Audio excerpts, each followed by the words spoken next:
Tulasi boutique and beauty needs. Tulasi boutique and beauty needs మా వద్ద embroidery work, మగ్గం work, sari కుచ్చులు, శారీ ఫాల్స్లు కుట్టబడును. డైలీ యూజ్ శారీస్, పట్టు శారీస్ అమ్మబడును. మా వద్ద లైనింగ్ క్లాత్, పెట్టికోట్స్, 2 వైట్ బ్లౌజులు, ఫాల్స్లు, డ్రెస్ మెటీరియల్స్, కాటన్ శారీస్, మగ్గం వర్క్ కు సంబంధించిన మెటీరియల్స్ సరసమైన ధరలకు లభించును. మా ప్రత్యేకత డ్రెస్సులు, బ్లౌజులు, బోట్ నెక్ బ్లౌజులు, లాంగ్ ఫ్రాక్స్ కుట్టబడును. గాజులు, 1 gram gold jewellery, beauty needs దొరుకును. థ్రెడ్ బ్యాంగిల్స్ తయారు చేసి అమ్మబడును. మగ్గం వర్క్ నేర్పించబడును. మగ్గం వర్క్ వేసే వర్కర్స్ కావలను. మా అడ్రస్ అమ్మ హోటల్ కింద, గవర్నమెంట్ హాస్పిటల్ రోడ్, నందికొట్కూరు. మా cell number 9652684610.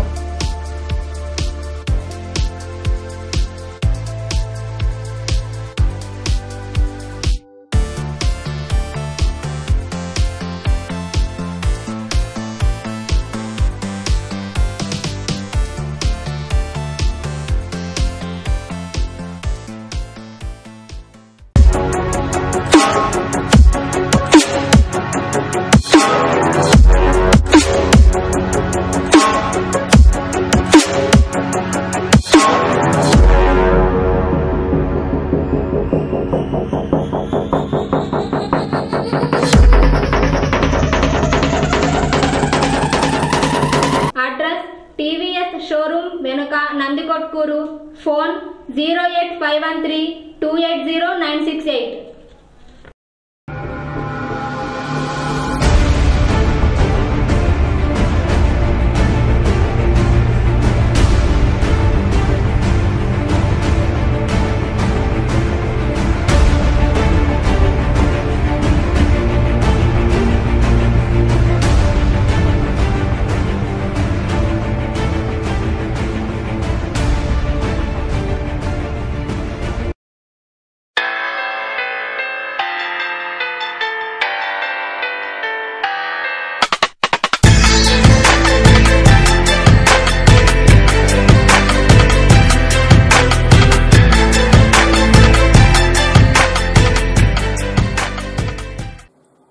Welcome to NDK news. మన నందికొట్కూరు మన వార్తలకు స్వాగతం. ఈనాటి ముఖ్యాంశాలు. స్థానిక ఎంపీడీఓ కార్యాలయంలో ఎంపీపీ అధ్యక్షతన మండల సర్వసభ్య సమావేశం. స్థానిక గ్రంథాలయాన్ని సందర్శించిన నూతన గ్రంథాలయ చైర్మన్ ప్రభాకర్ రెడ్డి. జైషే మహమ్మద్ ఉగ్రవాద స్థావరాలపై భారత వాయుసేన దాడి నేపథ్యంలో సంబరాలు జరుపుకున్న బీజేవైఎం నాయకులు. పవన్ కళ్యాణ్ సమక్షంలో జనసేన పార్టీలో చేరిన సగినెల అర్చన్న. స్థానిక ఎంపీడీఓ కార్యాలయంలో ఎంపీపీ వీరంప్రసాద్ రెడ్డి ఆధ్వర్యంలో మండల సర్వసభ్య సమావేశాన్ని నిర్వహించారు. ఈ సమావేశంలో మండలంలోని ప్రజాప్రతినిధులు మరియు ప్రభుత్వ అధికారులు పాల్గొన్నారు. గత 4 సంవత్సరాలుగా మండలంలో చేపట్టిన సీసీ రోడ్లు, మౌలిక వసతులపై చర్చించారు. అంతేకాకుండా పెండింగ్ లో ఉన్న పనులపై కూడా చర్చించారు. ఎంపీపీ వీరంప్రసాద్ రెడ్డి మాట్లాడుతూ, ముఖ్యమంత్రి చంద్రబాబు నాయుడు గారు రైతుల సంక్షేమం కోసం అన్నదాత సుఖీభవ పథకాన్ని ప్రవేశపెట్టినందుకు గాను సభ్యులందరూ ధన్యవాద తీర్మానాన్ని ఏకగ్రీవంగా ఆమోదించామని, అంతేకాకుండా టీడీపీ నియోజకవర్గ ఇన్ఛార్జ్ మాండ శివానందరెడ్డి గారి సహకారంతో నియోజకవర్గాన్ని అన్ని విధాలుగా అభివృద్ధి చేసుకుంటున్నామని, నియోజకవర్గంలో సీసీ రోడ్లు మరియు గ్రామ పంచాయతీ భవనాల లాంటి అనేక అభివృద్ధి కార్యక్రమాలతో పాటు మౌలిక వసతులు కూడా చేపట్టామని ఆయన తెలిపారు. నందికొట్కూరు మండలంలో సర్వసభ్య సమావేశం నిర్వహించడం జరిగింది. ఆల్మోస్ట్ 4.5 సంవత్సరంలో మేము చేసిన అభివృద్ధి అయితేనేమి, అలాగే మా అధికారుల సహకారంతో అయితేనేమి, మా ప్రజాప్రతినిధుల సహకారంతో అయితేనేమి, మా ఎంపీటీసీలు అలాగే మా సర్పంచుల సహకారంతో, ముఖ్యంగా మా నియోజకవర్గ ఇన్ఛార్జ్ మాండ శివానందరెడ్డి సహకారంతో మేము మండలం చాలా అభివృద్ధి చేసుకోగలిగాం. మేము చాలా తీర్మానాలు చేసి ఒక యాక్షన్ ప్లాన్ రూపొందించుకొని మా మండలం ప్రతి గ్రామాన్ని కూడా మౌలిక వసతులతో అయితేనేమి, సంక్షేమ పథకాల్లో మేము ముందంజలో ఉన్నాం. అందుకే మా పాలనను గుర్తించి నేషనల్ స్థాయి నుంచి, ప్రధానమంత్రి నుంచి జిల్లా కలెక్టర్ వరకు మేము అవార్డులు కూడా తీసుకోవడం జరిగింది. ఈరోజు సర్వసభ్య సమావేశంలో ముఖ్యంగా వ్యవసాయము, తర్వాత త్రాగునీరు కావాల్సింది మేమంతా కూడా చర్చించడం జరిగింది. అలాగే ఇంకా ఏమన్నా పెండింగ్ ఉంటే ఇమీడియట్గా పూర్తి చేయాలని మా సభ్యులు అడిగిన ప్రశ్నలకు మేము స్పందించి ఇమీడియట్గా సంబంధిత అధికారులకు తెలపడం జరిగింది. అదేవిధంగా ఇంకా ఏమన్నా సమస్యలు ప్రజలు మన దృష్టికి తీసుకొస్తే ఇమీడియట్గా మేము స్పందించి పై అధికారుల దృష్టికి తీసుకెళ్లి ఇమీడియట్గా మేము పూర్తి చేయడానికి తప్పకుండా కృషి చేస్తూ ఉన్నాం. ముఖ్యంగా రైతు అన్నదాత సుఖీభవ పథకం ముఖ్యమంత్రి గారు ఏర్పాటు చేసినందుకు ఆయనకు ధన్యవాదాలు తెలుపుతూ మేము తీర్మానం చేయడం జరిగింది. అదేవిధంగా ఈరోజు అన్ని విషయాల్లో అంటే ఏ పని చేపట్టినా కూడా మన నందికొట్కూరు మండలంలో ప్రతి గ్రామంలోకి ఏ గ్రామంలోకి వెళ్ళినా కూడా మేము అభివృద్ధి చేసి ప్రజలు వాళ్ళ యొక్క మన్ననలు చేసుకునేందుకు మేము ప్రజాప్రతినిధులుగా ఈరోజు మేము సెల్ఫ్ సాటిస్ఫాక్షన్గా అందరం కూడా సంతోషంగా ఉన్నాము. ఈరోజు సర్వసభ్య సమావేశానికి హాజరైన మా సభ్యులకు అందరికీ కూడా మేము ఈరోజు ధన్యవాదాలు తెలిపి ఈ కార్యక్రమాన్ని విజయవంతంగా పూర్తి చేయడం జరిగింది. వేసవి వస్తూ ఉంది. ఈ వేసవిలో గ్రామాల్లో త్రాగునీటికి ఎటువంటి ఇబ్బంది లేకుండా, త్రాగునీటికి ప్రజలు ఇబ్బంది పడకుండా మేము ముఖ్యంగా అజెండా తీసుకోవడం త్రాగునీటిపైన దృష్టి సాధించడం జరిగింది. ఎందుకంటే ఈ సంవత్సరం వర్షాలు తక్కువే, గ్రౌండ్ వాటర్ బాగా తగ్గిపోయింది. కాబట్టి మేము సంబంధిత అధికారులకు వెంబడి ఆదేశాలు జారీ చేసి ఏ గ్రామంలో అయినా కూడా వాటర్ ప్రాబ్లం వస్తుందంటే ఇమీడియట్గా స్పందించి అక్కడ సోర్సెస్ కానీ లేకుంటే బోర్వెల్స్ కానీ ఏమి ఉపయోగం ఉన్నాయి, పైప్ లైన్ ఏమన్నా ఉపయోగం ఉన్నాయా అవన్నీ కూడా మా సభ్యులు మేమంతా కూడా చర్చించి ముఖ్యంగా త్రాగునీటి అవసరాల మీద ఈరోజు ముఖ్యంగా అజెండా తీసుకోవడం జరిగింది. తర్వాత నెక్స్ట్ అగ్రికల్చరు, రైతు అన్నదాత సుఖీభవ పథకం కింద ఇంకా ఎవరికైనా కూడా అమౌంట్ పడకపోతే వాళ్లకు పడే విధంగా ఏ విధంగా వాళ్ళను ఎంకరేజ్ చేయాలి, ఏ విధంగా వాళ్ళు వచ్చి అగ్రికల్చర్ ఆఫీసర్స్ను కన్సల్ట్ కావాలి, వారు ఏ విధంగా గ్రామాల్లోకి పోయి డబ్బులు పడే విధంగా చర్యలు తీసుకోవాలని మేము సంబంధిత అగ్రికల్చర్ అధికారులకు ఆదేశాలు జారీ చేయడం జరిగింది. ముఖ్యంగా నేను రైతులకు కోరుకుంటున్నది ఏమంటే అన్నదాత సుఖీభవ వెబ్సైట్లోకి వెళ్ళి అక్కడ మన ఆధార్ కార్డు నమోదు చేసుకుంటే మనకు అమౌంట్ పడిందా లేదా అని కూడా వెబ్సైట్లో కూడా తెలుస్తుంది. ఒకవేళ ఏమైనా ప్రాబ్లం ఉంటే తప్పకుండా రైతులందరూ వచ్చి ప్రాబ్లం ఉన్న రైతులు సంబంధిత అగ్రికల్చర్ అధికారులను సంప్రదించవలసిందిగా కోరుకుంటున్నాను. స్థానిక గ్రంథాలయాన్ని సందర్శించిన చైర్మన్ ప్రభాకర్ రెడ్డి గ్రంథాలయంలో ఉన్న రికార్డులను ఆయన పరిశీలించారు. నూతన గ్రంథాలయ నిర్మాణాన్ని చేపట్టబోయే స్థలాన్ని ఆయన పరిశీలించారు. అనంతరం ఏర్పాటు చేసిన విలేకరుల సమావేశంలో ఆయన మాట్లాడుతూ తాను 20వ గ్రంథాలయ చైర్మన్ గా నియమించినందుకు ముఖ్యమంత్రి చంద్రబాబు నాయుడు గారికి మరియు జిల్లా నాయకులకు కృతజ్ఞతలు తెలియజేస్తున్నానని ఆయన అన్నారు.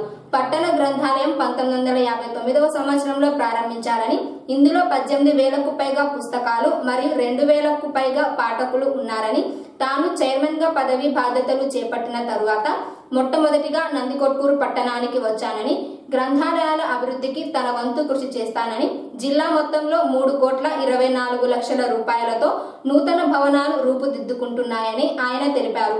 ప్రస్తుతం ఉన్న గ్రంథాలయం అద్దె భవనంలో ఉందని, వీలైనంత త్వరలో పురాతన గ్రంథాలయ స్థలంలో కేంద్ర రాష్ట్ర ప్రభుత్వ నిధులతో దాదాపుగా 40 లక్షలకు పైగా అధునాతన భవనాన్ని నిర్మించే దిశగా కృషి చేస్తున్నామని, ప్రస్తుతం లైబ్రేరియన్ గా పనిచేస్తున్న విజయ్ కుమార్ ఈ నెల 28న పదవీ విరమణ అవుతున్నారని, ఆయన స్థానంలో ఇన్ఛార్జ్ లైబ్రేరియన్ గా రోషమ్మను నియమిస్తున్నట్లు ఆయన వెల్లడించారు. ఈ సమావేశంలో కాతా రమేష్ రెడ్డి, ఎంపీపీ ప్రసాద్ రెడ్డి, గుండం రమణారెడ్డి తదితరులు పాల్గొన్నారు. కర్నూలు జిల్లా నూతన గ్రంథాలయ అధ్యక్షునిగా నియమించబడింది. 20వ అధ్యక్షునిగా నియమించారు. అందుకు ముఖ్యమంత్రి వర్యులకు, నాకు సహకరించిన జిల్లా నాయకత్వానికి అందరికీ హృదయపూర్వక నమస్కారం, ధన్యవాదాలు చేస్తున్నాను. అట్లాగే మొదటి విజిట్గా నందికొట్కూరు ఎంచుకోవడం జరిగింది. ఇక్కడ 1959 స్టార్ట్ చేశారు ఈ లైబ్రరీ. సుమారుగా ఒక 18,000 పాఠ్య పుస్తకాలు ఉన్నాయి ఇక్కడ. ఒక 2,000 మెంబర్షిప్ ఉంది. అట్లాగే జిల్లాలో ఇప్పటికీ ఒక 3,22,85,000తో నూతన భవనాలు రూపుదిద్దుకుంటున్నాయి. దేవనకొండ రెడీ ఓపెనింగ్ ఉంది. విత్ ఇన్ ఒక కోడ్ లోపలనే ఇనాగ్రేట్ చేస్తాము కొత్త బిల్డింగ్ కూడా. అట్లాగే ఈ మధ్యనే శాంక్షన్ పోస్టులు వచ్చాయి. 3 లైబ్రరీ పోస్టులు, 3 ల్యాబ్ అటెండర్లు పోస్ట్ శాంక్షన్ ఇచ్చారు. ఇవి కూడా వితిన్ ఒక 2-3 రోజులు నోటిఫికేషన్ వస్తుంది. ఎవరైనా అప్లై చేసుకోవచ్చు. ఇవి కూడా తర్వాత 112 పోస్టులు మొత్తం శాంక్షన్ ఉంటే 51 మాత్రమే మనకు వర్కింగ్ ఉన్నాయి. 61 ఇంకా వేకెన్సీ ఉన్నాయి. వాటికి కానీ 23 పోస్టులు కాంట్రాక్ట్ బేస్ మీద తీసుకునే దానికి ప్రభుత్వానికి అనుమతుల కోసం పంపించి అవి కూడా వస్తాయి. తొందరగా అవి కూడా భర్తీ చేస్తాం. చెస్ ఒక 2,36,00,000 ఈ సంవత్సరానికి వసూలైంది. ఇంకా వసూలు కావాల్సింది కూడా సుమారుగా ఉంది. పెండింగ్ చెస్ నిధులు కూడా కనీసం అంటే జిల్లా వ్యాప్తంగా ఒక 10 కోట్లు పెండింగ్ ఉంది. అది కూడా రాబట్టి మన జిల్లాలో అందించే డిజిటల్ లైబ్రరీ కావచ్చు, బుక్స్ కావచ్చు, ఏవైనా అందరికీ అందుబాటులో తీసుకునే ప్రయత్నం చేస్తాం.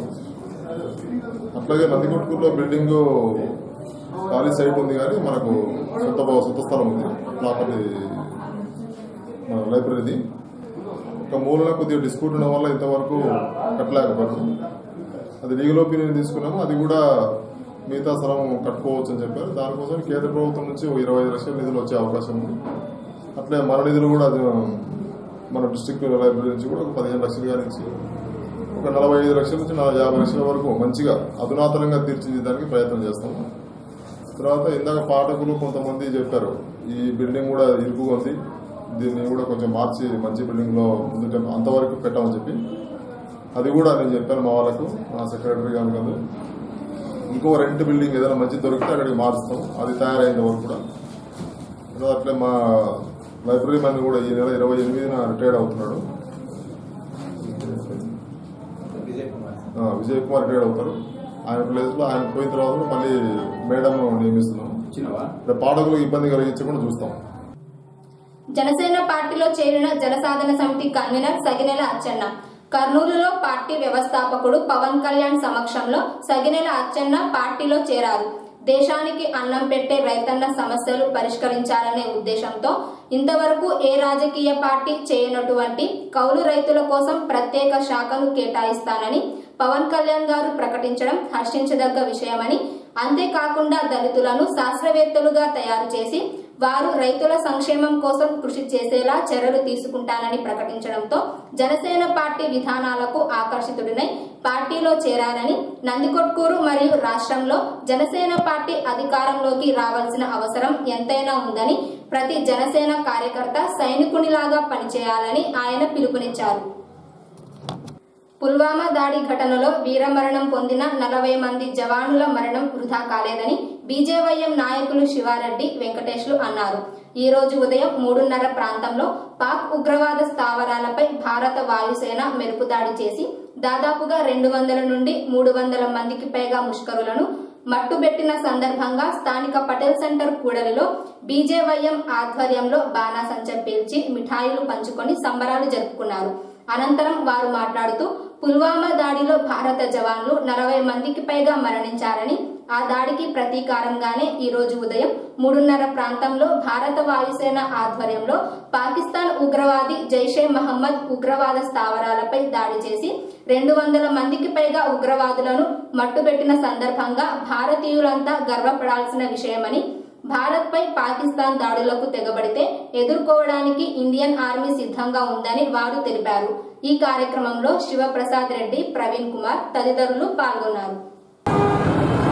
మొన్న జరిగిన పుల్వామా ఉగ్రదాడిలో భారతీయ జవాన్లపై జరిగిన ఉగ్రదాడికి నిరసనగా ఈరోజు మన భారతీయ వాయుసేన ఎల్ఓసి దాటి పాక్ ఆక్రమిత కాశ్మీర్లోని జైషే మహమ్మద్ ఉగ్ర స్థావరాలపై దాడి చేసి దాదాపుగా 300 మంది ముష్కరులను మట్టుబెట్టిన శుభ సందర్భంగా నందికొట్కూరు పట్టణంలోని భారతీయ జనతా యువ మోర్చా ఆధ్వర్యంలో స్థానిక పటేల్ సెంటర్ నందు బాణాసంచా కాల్చి ఈ యొక్క సంబరాలు జరుపుకోవడం జరిగింది.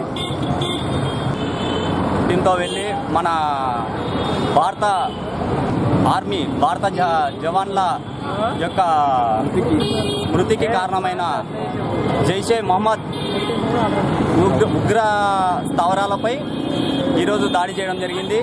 ఆ దాడిలో 300 మంది ముష్కరులు మట్టి కలపడం కూడా జరిగింది. అందుకు మన భారతదేశ ప్రజలు, మన భారతదేశ యువత అందరూ పెద్ద ఎత్తున పండుగలు జరుపుకుంటున్నారు. ఈరోజు నందికొట్కూరు పట్టణంలో బీజేవైఎం ఆధ్వర్యంలో ఈరోజు విజయోత్సవాలు చేయడం జరిగింది. ఇందుకు గాను ఈ భారతదేశ ప్రభుత్వానికి మేము కృతజ్ఞతలు తెలుపుకుంటున్నాము. జై భారత్ మాతాకి. ఇవి ఈనాటి నందికొట్కూరు నియోజకవర్గంలోని వార్తా విశేషాలు. మరిన్ని తాజా వార్తలకై రేపటి బులెటిన్లో కలుద్దాం. ధన్యవాదాలు.